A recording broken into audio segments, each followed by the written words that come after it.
Greetings and welcome to the Halloween edition of the Sliders Review. And I'm here today to talk to you about Chucky Season 3 Episode 1.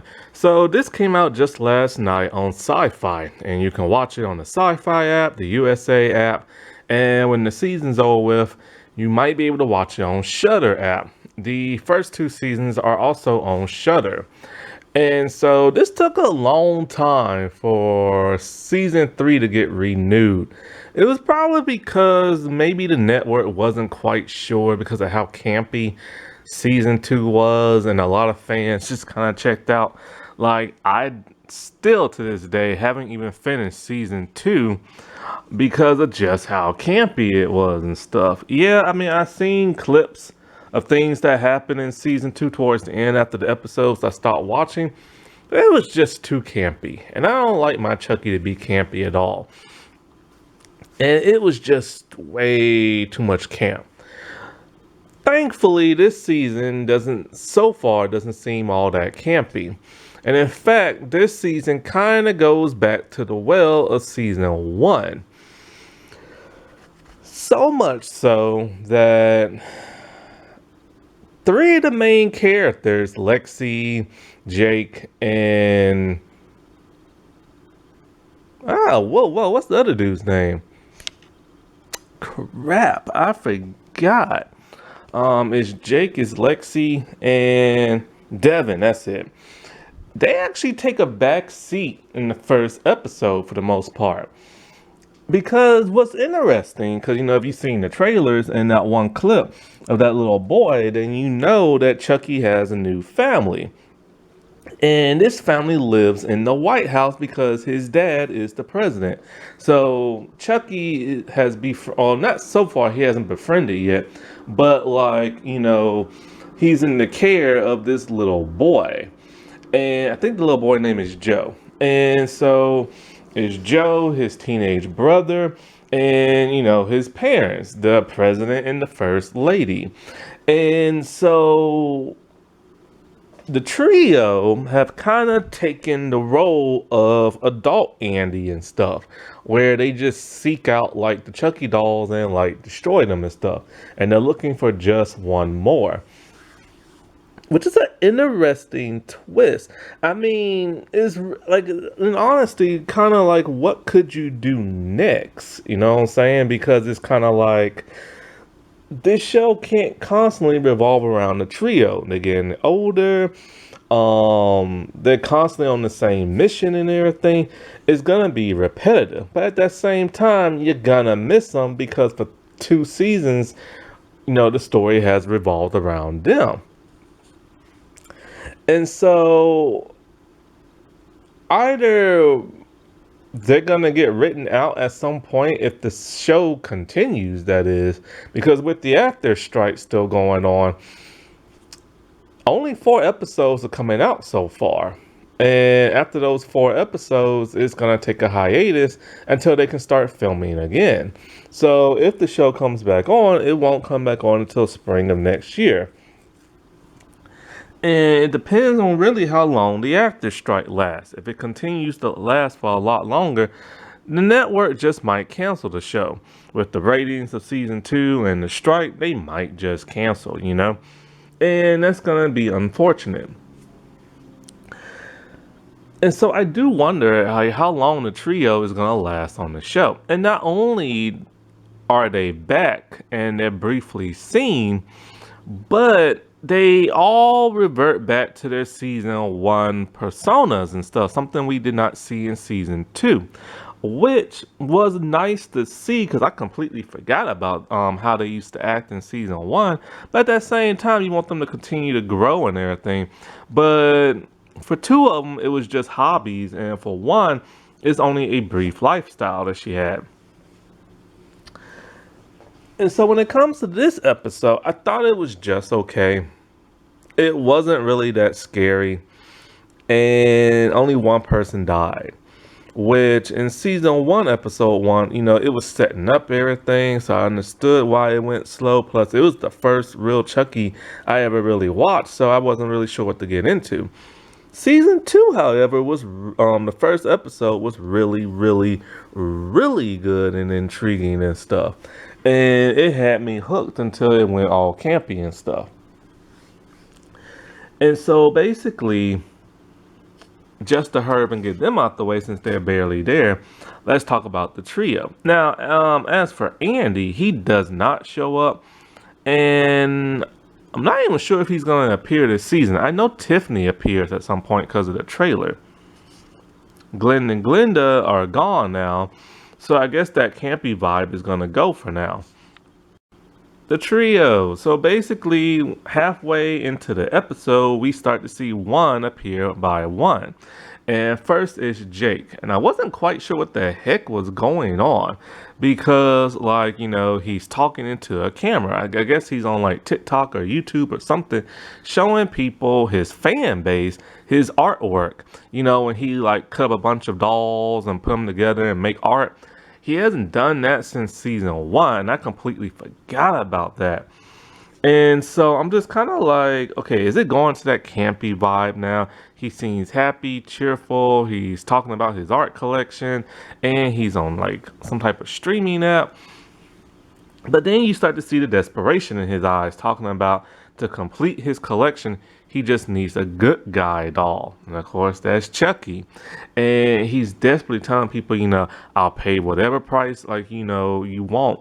I just need that doll. So it's kind of like, okay, he got that agenda. I see what he's doing now.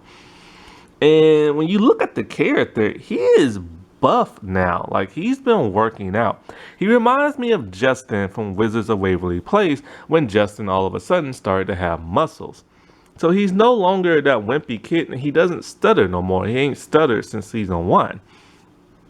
It is quite unusual to see him all buff and everything. So if he's gonna go that buff route, then they're gonna have to keep taking away his dorky personality and stuff, which is something they have been doing. Lexi just took me by surprise. I didn't know what the heck she was doing. Oh, well, I was like, what the world? Basically, she's on TikTok and she says she's doing thirst traps. So she's like dressed all provocative and she's dancing on camera. I'm just kind of like, okay, this reminds me of her slutty personality she had in season 1. And so her desperation is that she's looking for her sister, the one that Tiffany took from last season. I think Tiffany took her. And she talks about how her mom got like cut up with a chainsaw by Chucky. When I saw that, the mom getting cut up, I was like devastated because I'm a fan of the mom from Honey, I Shrunk the Kids, the television series. And when I saw the body get chopped in half with the chainsaw, I'm just kind of like, would a real human body flap like that and flop backwards? Like, I don't know if they got cut in half, it would do something like that. To me, I think it would stay stiff because of the bones and stuff. Also, where are all the guts and everything? Like, when he got halfway to the torso and went all the way down, the CGI got bad and very quick. So, it just didn't look all that realistic to me. And plus, I was devastated. I ain't gonna get to see the mom no more. But knowing damn Massini and everything, he's gonna have the character probably pop up as a different character. Because in this season, pretty much every dead character is a new person playing this time. So Devin Sauer's back, the nun lady's back, the Lexi's dad is back playing different characters. It's starting to get kind of old and repetitive. It's very 90s to recycle a character like this. And I don't know how long they're going to keep doing it for. Well, actually, it's already getting stale to me, at least. But she's looking for her sister. Talking about if anybody knows, like where she might be, give her like a contact, stuff like that. So she's doing whatever it has to take to do online, even if it's dressed provocatively to get like information on her sister. Devin is back to what he was doing in season 1, doing podcasts of like really creepy stuff. This subject is Charles and everything, Chucky. And so he's just laying it all out, but who Charles used to be and how he turned into Chucky and stuff like that. And I completely and utterly forgot he used to have a podcast. Now, him and Jake are back together after that spat they was having in season 2. And so like when they get a tip on like the whereabouts and stuff of the stuff they're looking for, because for the most part only Jake and Lexi are driven. Devin's not so much, because they all get a call from Chucky and he teases them and stuff like that. At this time, I think they're in the care of their teacher from season 1. And she doesn't want them to be stupid, so, she's homeschooling them and stuff. But I'm pretty sure they live with her because, they don't have any parents no more because they're all dead. Which is kind of interesting. They would bring back the teacher from that of season 1. And so, like, when Chucky's teasing them on the phone, he's all like, I'm in a place where it's going to be hard to get to me. So you ain't going to be able to, like, get me and stuff. And so they don't know what the world he's talking about. And so as they're, like, watching TV, they see the president, the first family, and the Chucky doll. So Jake's all like, well, if Chucky could infiltrate the White House, then so can we. Devin thinks it's impossible, but Lexi and Jake remind them they have to do it for her sister and stuff. And so, honestly, I believe Jake could care less about the sister. He just wants to kill Chucky. That is his motivation. And he literally says it. But, like, because, Lexi's all like, what about my sister? And he's like, yeah, that's right. We have to do it for the sister. But we have to kill Chucky. So I think he's just looking to get Chucky. And so, like, it is going to be hard for them to infiltrate it. But there's one great way they can probably do it. The school. Because the first family, pretty much they're just a normal first family who just smokes a lot of pot. Except for the little boy, I forget his name. God, what's that little boy's name? I forget. But the little boy has befriended Chucky and stuff. And it starts off with that clip from they showed a couple of days ago. That clip got me, man, when he's all like, he's in the house, and he's talking to his mom because he hid in the closet. He's all like, he's in the house, and he said he's gonna kill the entire family, and blah blah blah and stuff like that. And the mom, and then the boy's all like, well, at least I have my Joseph doll to keep me company. And of course, it's a Chucky doll. And so, who's that little boy referring to? Ghosts. He thinks there are ghosts in the house and stuff. That's his biggest fear, when he constantly have the Secret Service checking his room for ghosts and stuff.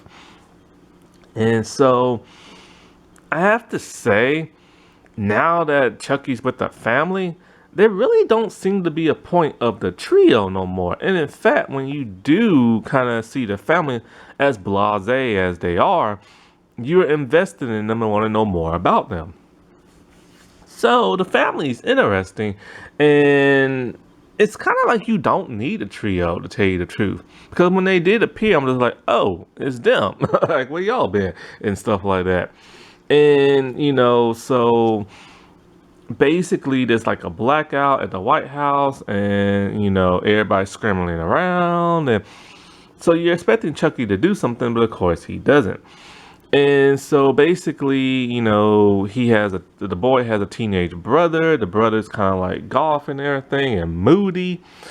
You have the mom who cares about her son, but is kind of worried about him always thinking about ghosts. And then you just have the dad who's just the president. And like I said before, the entire family smokes pot except for the little boy.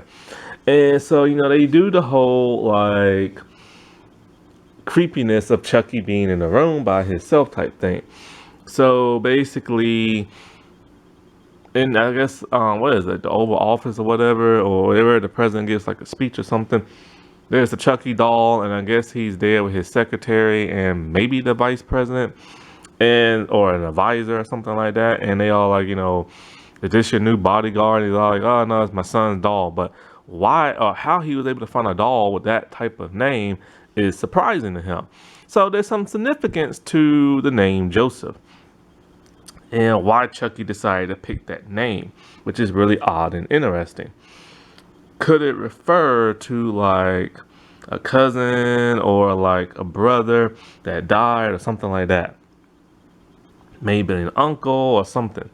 Because like the father does say something when I get to this part a little bit later. So basically, when the father goes back in there, Chucky is now sitting in the president's seat. And he's eyeing the letter opener and stuff. Well, basically, when the father takes him out and all this other stuff, the letter opener is gone. Now, Teddy is the bodyguard of the little boy. And he encourages him to just be who you want to be and stuff like that. Basically, they're really, really close. And so when he tells Teddy to, like, go look in his room for ghosts, Teddy's looking around. He sees the Chucky doll, and he sees that Chucky has something sticking out his pocket. Well, it's the letter opener. This is when Chucky grabs his gun and blows his brains out. And it's really gross because you see like a giant eyeball sliding down a picture frame. It reminds me of the Powerpuff Girls. So, of course, they're devastated. They have a funeral and everything. This is when they're on the news. And so the father says, his son, what's the son's name? Is it Tommy? It's something. Says that he just lost like another big brother or something like that. And so I'm just like, oh, okay. So the name that Chucky took must have been his brother or something. Or maybe he's talking about the Secret Service dude. And so basically, yeah, Chucky's living in the White House. And so it's going to be an interesting season. We see the trio like infiltrate like a Halloween party dressed as Chucky. And the only way I can think of them as infiltrating the White House is getting enrolled in the school that the little boy and his teenage brother go to, because it seems to be a school where they all can go to no matter their age and stuff. How exactly they're going to be able to do that? Heck if I know. But like, I don't know. It was just an okay episode in my opinion. It wasn't too scary. It was a bit odd at times, but it was intriguing when you get to the family. But hopefully this season will drop the camp and go back to how, Chucky really is, which is just scary and stuff. That wasn't that spooky. Alright, well, I shall talk to y'all later. Bye.